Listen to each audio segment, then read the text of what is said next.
Démarré officiellement en mars 2016, les travaux de construction du centre commercial appelé encore Tour Jumelle de Pila dans le 6e arrondissement de Brazzaville sont complètement achevés.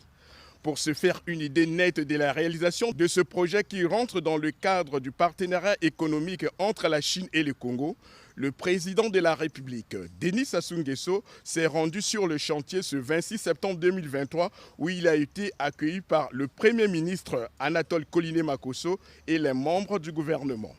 Le chef de l'État a eu droit par la suite à une visite guidée des compartiments de ce joyau architectural doté de 2 tours identiques de 30 étages chacune.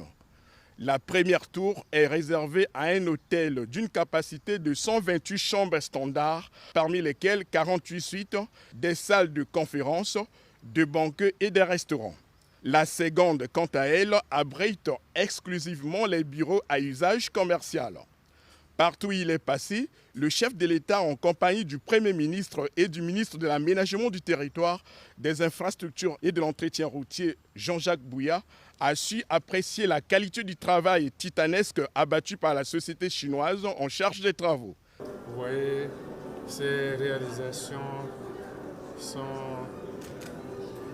la manifestation de l'excellence de ces relations-là, de l'amitié qui existe entre nous. Et l'année prochaine, nous allons encore décider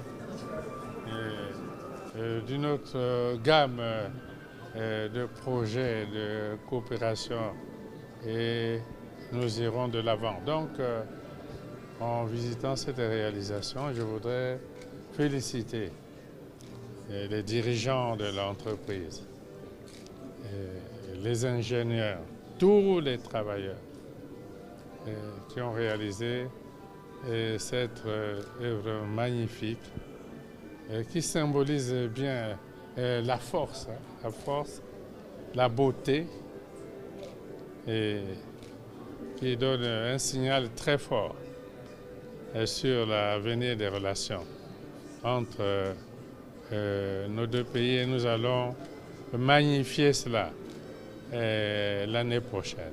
Érigé au bord du majestueux fleuve Congo sur une superficie de 91 654,07 mètres carrés et financé à la hauteur de plus de 174 milliards de francs CFA, cet imposant bâtiment dont les voies d'accès ont été aménagées est entièrement équipé. Il intègre aussi la politique du chef de l'État de créer les conditions favorables à l'amélioration du climat des affaires au Congo.